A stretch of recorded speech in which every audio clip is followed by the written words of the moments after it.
Muy bien, hola a todos.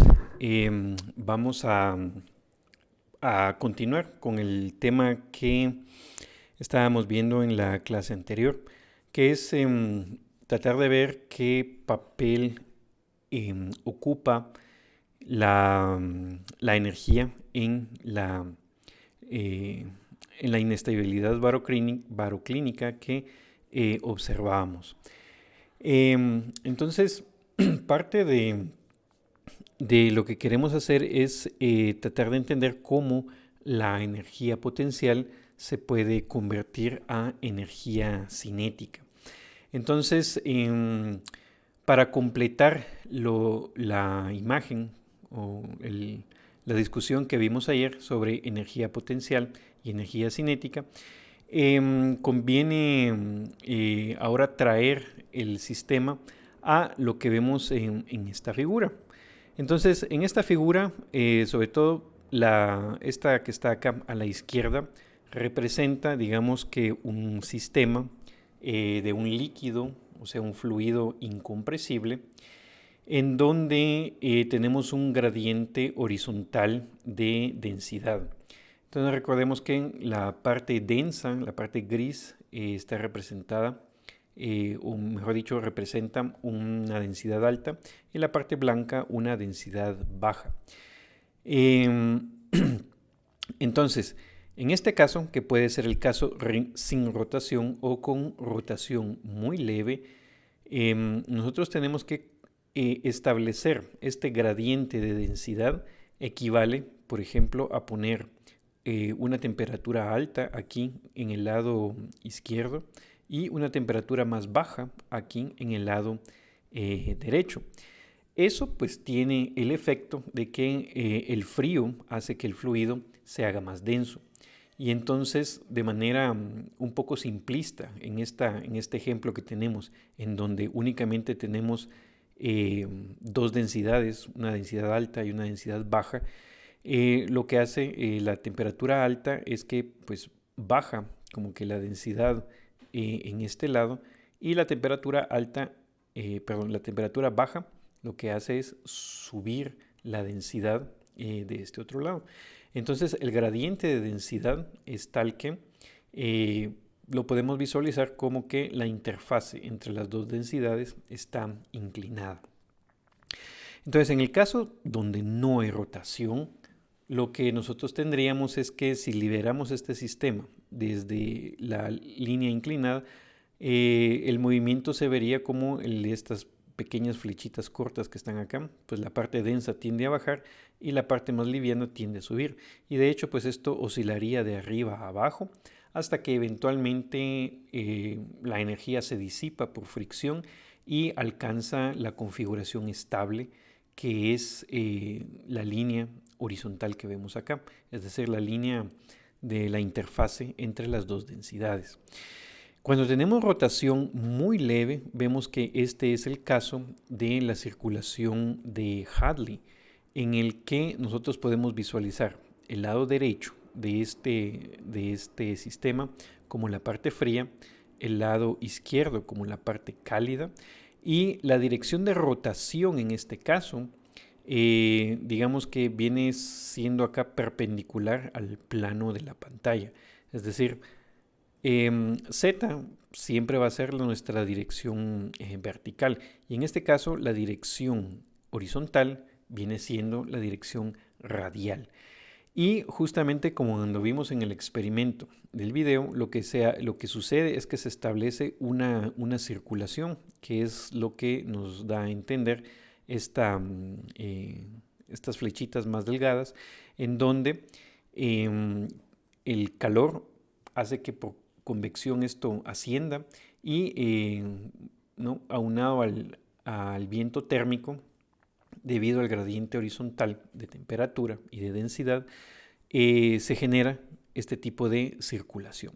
Entonces, en ese caso, el gradiente de temperatura mantiene esta inclinación y mantenemos ese gradiente de densidad en horizontal. Entonces, como decíamos, se establece en ese caso una circulación como la circulación de Hadley.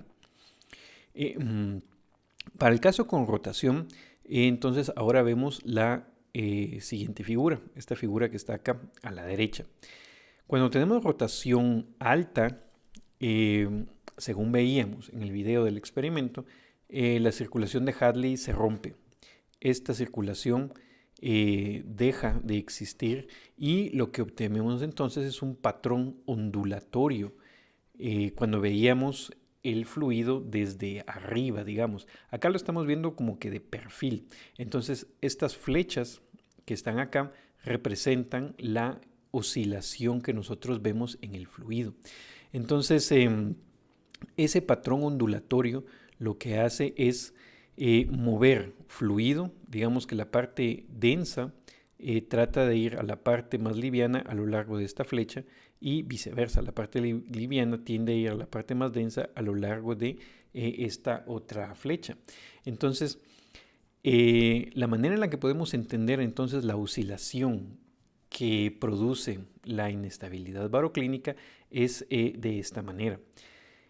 En lugar de tener una circulación como la circulación de Hadley o un movimiento oscilatorio de arriba a abajo, lo que nosotros tenemos es ahora un movimiento oscilatorio, pero que está como que adentro de esta cuña, que sería como que la cuña de inestabilidad, como se le llama. Y entonces, de esta manera, se puede transferir energía potencial a energía cinética. Entonces, el patrón ondulatorio del que hablamos, voy a utilizar esta figura otra vez, es este, por ejemplo, ¿no? Entonces, hay movimiento ondulatorio en las latitudes medias, que es precisamente este movimiento que vemos acá, ¿no? Entonces, hay aire caliente yendo hacia el norte y hay aire frío viniendo del norte hacia el sur. Entonces, esto es como que viendo la figura desde arriba, desde el polo norte, digamos, y la gráfica que teníamos antes es viéndolo de perfil. Este sería como un corte vertical en la atmósfera y la oscilación se vería de esta manera. Entonces, la inestabilidad baroclínica se refiere precisamente a este movimiento de oscilación, en donde hay conversión de la energía potencial disponible en este tipo de movimiento. Y esa es la manera en la que podemos entender esta oscilación que sucede debido a la inestabilidad baroclínica. Pero esto que hemos visto acá se refiere a un líquido, que es un fluido incompresible. Si nosotros nos queremos llevar esto a la atmósfera, que es compresible porque ahora estamos hablando de un gas, tenemos que tomar en cuenta que el hecho de que el fluido ahora se pueda comprimir quiere decir que puede ejercer trabajo sobre el entorno, ¿no? Y eso es una componente adicional de energía que debemos tomar. Es decir, hay que incluir también la energía interna. Entonces recordemos que esto lo vimos un poco cuando hablamos de convección. Cuando elevábamos un paquete desde el nivel del mar hasta una altura, pues este paquete se expandía o se comprimía, dependiendo de si va de mayor temperatura a menor o viceversa. Entonces, en el caso de un paquete que va del nivel del mar a una altura más alta, este se enfría y por lo tanto se contrae. Entonces, ese trabajo hecho sobre el paquete hay que incluirlo como parte de la energía potencial. Entonces, lo interesante acá es que nosotros podemos fácilmente calcular la energía interna de un gas. Y acá lo que estamos haciendo es utilizar nuestras fórmulas de termodinámica. Entonces, IE significa energía interna en inglés, ¿no? Internal Energy. Y la podemos calcular como la constante o la capacidad calorífica a volumen constante por la densidad, por la temperatura. Y esto, perdón, y esto integrado en el volumen que ocupa el gas. Esta expresión la podemos manipular un poco con la ecuación de estado y podemos demostrar después de un poquito de álgebra que llegamos a esta otra. Lo interesante de esta expresión es que lo que queda en la integral es gravedad por altura por masa. Y esto habíamos visto en la clase anterior, que es justamente la energía potencial gravitacional de la masa de fluido. Lo interesante de esto es que entonces la energía interna es una constante por la energía potencial de, en este caso, de una masa de aire. CB sobre R lo podemos calcular, porque CB sobre R lo podemos poner en términos de kappa. Entonces, kappa, que para un gas diatómico es igual a 2 séptimos, en este caso se convierte en 2 quintos. Entonces, CB sobre R, que es el coeficiente enfrente de esta integral, es 5 medios. Es decir, que la energía interna es igual a 5 medios, o sea, 2.5 veces la energía potencial del gas.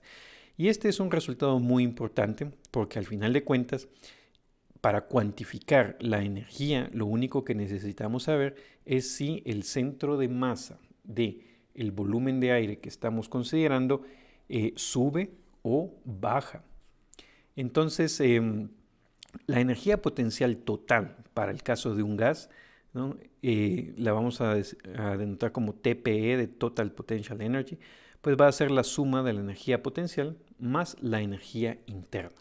Entonces la energía potencial, que es esta integral, más la energía interna, que es esta integral, más esta constante enfrente, hacemos un poquito de álgebra también y lo podemos escribir en términos de la masa total, la altura promedio y la constante kappa. Entonces recordemos que esta altura promedio es de hecho la altura vertical del centro de masa del volumen de aire que estamos considerando. Y entonces el hecho de dividir dentro de K, pues básicamente, ¿no? Si K es 2 séptimos, esto en realidad es 7 medios la energía potencial que habíamos visto antes. Entonces lo que hace la energía interna es aumentar la cantidad de energía potencial que hay en la masa de aire. Y como vemos, la energía interna siempre va a ser 2.5 veces más grande que la energía potencial. Entonces, pues esto es importante tenerlo en cuenta porque quiere decir que hay más energía debido al movimiento térmico en las moléculas del aire que en la energía potencial gravitacional almacenada en el mismo. Entonces, esta formulita acá es importante porque, de nuevo, podemos saber si la energía potencial aumenta o disminuye simplemente argumentando si la posición del centro de masas, la posición vertical del centro de masas, sube o baja. Y eso es todo lo que necesitamos saber. Entonces, ¿cómo podemos entender la inestabilidad baroclínica en la atmósfera? Entonces, para eso utilizamos esta gráfica que es una versión un poquito diferente de las gráficas que aparecen en el capítulo 5. Acá lo que nosotros tenemos en las líneas de contorno es temperatura potencial. La temperatura potencial aumenta con la altura y aumenta en la dirección hacia el ecuador. Entonces, y cada una de estas líneas es una línea de temperatura potencial constante. Entonces, en esto que vamos a analizar acá, lo que debemos tener muy presente es que temperatura potencial aumenta hacia arriba, es decir, con la altura, y aumenta del norte hacia el ecuador. Con esa idea en mente, entonces nosotros podemos tratar de entender, así como hacíamos para entender la estabilidad de un fluido desplazando una masa de aire hacia arriba o hacia abajo, podemos tratar de entender la inestabilidad baroclínica también desplazando una masa de aire en diferentes direcciones. Entonces la primera es la trayectoria A. En la trayectoria A nosotros tomamos una masa de aire que está en el punto 1 y la elevamos hacia el punto 2. Entonces, ¿qué es lo que sucede acá? La masa de aire que está en el punto 1 tiene una temperatura potencial menor a una que está en el punto 2. Entonces, cuando nosotros nos llevamos esta masa de aire del punto 1 al punto 2, acá en el punto 2 tenemos una masa de aire que es más fría que el entorno, es decir, es más densa. Entonces estamos colocando un poco más de masa a esta altura mayor. Ese movimiento tiene el efecto neto de aumentar o de subir la posición del centro de masa, porque estamos llevando más masa a una altura más grande. Entonces, este movimiento lo que hace es aumentar la energía potencial. Y ya vimos que uno no tiene conversión de energía potencial a energía cinética si lo que uno está haciendo es aumentar la energía potencial. Para tener conversión de energía potencial a cinética, lo que hay que hacer es disminuir la energía potencial. Entonces, que una masa se mueva de manera vertical no nos va a dar a nosotros la condición de que haya conversión de energía potencial a energía cinética. Entonces, lo que tenemos acá es que la energía potencial total aumenta. Entonces, no vemos un movimiento oscilatorio en la atmósfera que sea vertical. ¿Qué pasa, por ejemplo, si nosotros movemos aire a lo largo de las trayectorias punteadas? Entonces, por ejemplo, la más fácil de ver es la trayectoria punteada horizontal. Aquí en horizontal, nosotros tenemos que, si movemos una masa de aire del punto 1, digamos, hacia el norte, como estamos siempre a la misma altura, la posición vertical, el centro de masas, no cambia. Entonces, la energía potencial del sistema se queda igual. Igual si lo movemos a lo largo de esta otra trayectoria punteada. Esta trayectoria punteada trata de ejemplificar o de representar la curva de temperatura constante que pasaría cerca de este punto 1. Entonces, en otras palabras, si nosotros movemos esta masa de aire a lo largo de uno de estos contornos de temperatura potencial constante, pues simplemente es como si no moviéramos nada porque la temperatura de la masa de aire se queda igual. Entonces tampoco cambia en ese caso la temperatura potencial de toda la masa de aire. Entonces estas dos líneas punteadas son importantes porque al moverlo tanto en horizontal como a lo largo de una línea de temperatura constante, un contorno de temperatura potencial constante, no cambiamos la energía de toda la masa, o sea, no solo la masa que movemos, sino de todo el volumen que estamos considerando. Y entonces venimos a la trayectoria B. ¿Qué pasa si nosotros movemos aire desde el punto 1 hasta el punto 2, pero a lo largo de esa trayectoria? Entonces lo que estamos haciendo acá es que estamos pasando de este punto 1 que tiene una temperatura potencial hacia el punto 2 que tiene una temperatura potencial que es menor. Ahora, ¿cómo sabemos que es menor? Bueno, porque está más cerca de este contorno que tenemos acá. Entonces recordemos que la temperatura potencial aumenta con la altura. Entonces, por ejemplo, si esta línea que está acá representara, solo por decir un número, 10 grados y la siguiente representara 20 grados, este punto 1, que estaría más o menos como a la mitad entre estas dos líneas, pues tendría más o menos la mitad de la temperatura, unos 15 grados. Pero si nosotros estamos más cerca del contorno que representa 10 grados, entonces este punto aquí 2 es más frío que el punto 1. Entonces, acá tenemos precisamente la particularidad de que nos hemos movido hacia arriba, pero también nos hemos movido en horizontal, de tal manera que la temperatura de este paquete de aire ahora es más fría. Entonces, viene desde un punto de temperatura alta hacia un lugar en donde la temperatura es más fría. Entonces, la masa de aire que en el punto 1 es cálida, ahora ocupa un lugar que estaba siendo ocupado por una masa de aire que era más fría. En pocas palabras, ahora en el punto 2 hay menos masa de la que teníamos antes de efectuar este movimiento.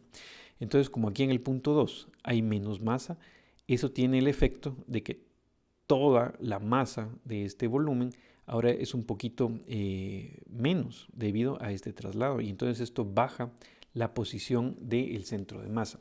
Entonces, básicamente lo que estamos haciendo es como que intercambiar, ¿no? Llevar masa del punto 1 al punto 2 y del punto 2 al punto 1. Entonces, este efecto o este movimiento tiene el efecto de que pues ahora hay un poquito menos de masa como que al nivel del punto 2, y eso pues tiende a bajar la posición del centro de masa.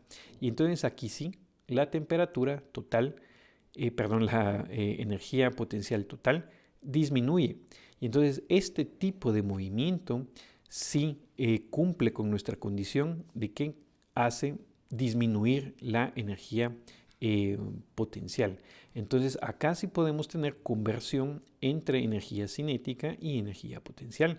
Y este es precisamente lo que sucede en las latitudes medias. Esta es la oscilación baroclínica que nosotros vemos en las latitudes medias. Y entonces ese patrón ondulatorio que veíamos es el que se mueve dentro de la cuña de inestabilidad, es decir, otra vez, digamos, podríamos decir entre la horizontal y un contorno de temperatura potencial constante. Entonces, en esta cuña nosotros podemos tener ese efecto de mover masa desde el punto 1 hasta el punto 2, y la energía potencial disminuye. Entonces, eso es lo que propicia precisamente el movimiento oscilatorio en la inestabilidad baroclínica, y lo que al final de cuentas es la fuente de energía de los remolinos. Entonces los remolinos lo que hacen es intercambiar energía justamente en esta región. Y eso es lo que se manifiesta como los remolinos que transportan viento cálido del Ecuador hacia el norte y viento frío del norte hacia el Ecuador. Entonces, esa es la manera en la que podemos utilizar los conceptos de energía para ver cuándo se propicia el movimiento de aire por inestabilidad baroclínica. Y con esto pues nos quedamos acá en esta clase.